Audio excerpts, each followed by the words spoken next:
With the people behind him, the Chief Minister goes confidently and in good faith to Baling in Kedah, accompanied by Singapore's Chief Minister, Mr. David Marshall, and Dato Sir Cheng Lok Tan, to meet Chin Peng, Secretary General of the Malayan Communist Party and Malaya's public enemy #1. Much as the people of Malaya wish to end the senseless terror of the past, none desires to yield an inch to the men who committed these crimes. They have complete confidence in their elected leader in his efforts to bring peace to Malaya.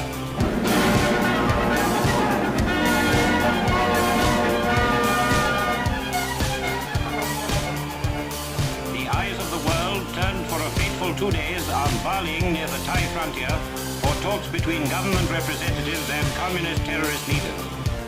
As the chief actors in the drama arrived, hopes ran high, not only among the Baling townsfolk, but among all the people of Malaya, that by some miracle the communists would repent of the evil they had done and surrender for the good of the country. The whole town flocks to the school, which has been prepared as the conference room to watch the chief ministers arrive. TUNKU RAHMAN and Mr. David Marshall are as one in their attitude to communism, supported by Sir Cheng Lok Tan. They are prepared to give the communists a fair hearing in the hopes of a peaceful settlement. The austere conference room waits with a sense of history, while a teacher's house has been prepared to accommodate the communists.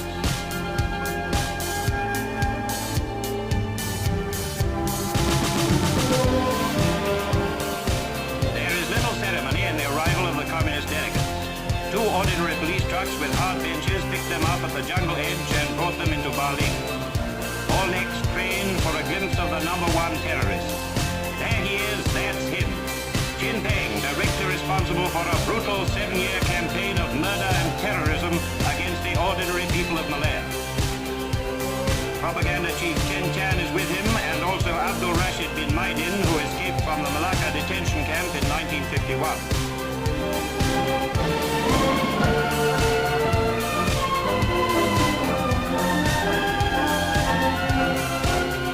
Nearly 100 pressmen and photographers wait expectantly as the talks are about to begin.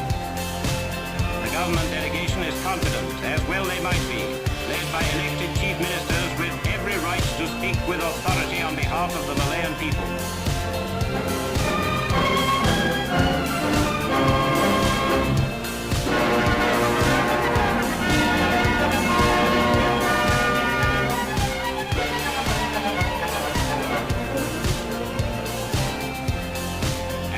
Communists, escorted by Mr. John Davis, the famous Force 136 guerrilla leader and former colleague of Chin Peng during the Japanese occupation.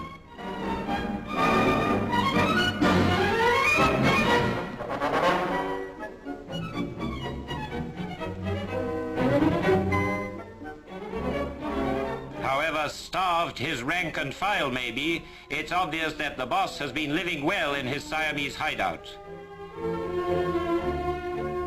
The communists' first demand, as expected, was for recognition of the Malayan Communist Party.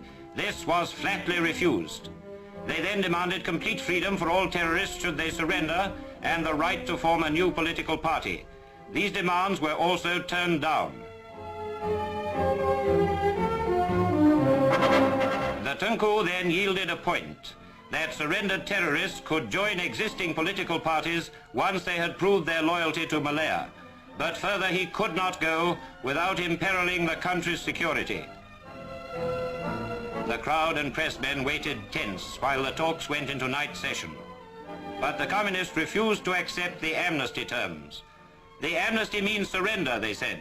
We will not accept surrender at any time. We will carry on the struggle to the last man. Thus proving beyond dispute that in their lust for power, they have no care or feeling for the ordinary people who long for the end of terrorism. There was no more that the TUNKU could do without endangering the people he represents and the very country itself.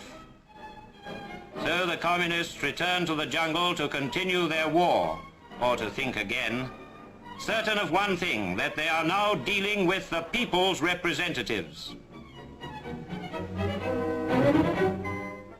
Meanwhile, the chief ministers give the press a full account of what happened, freely answering all their questions. The TUNKU declined to call the unsatisfactory outcome a breakdown.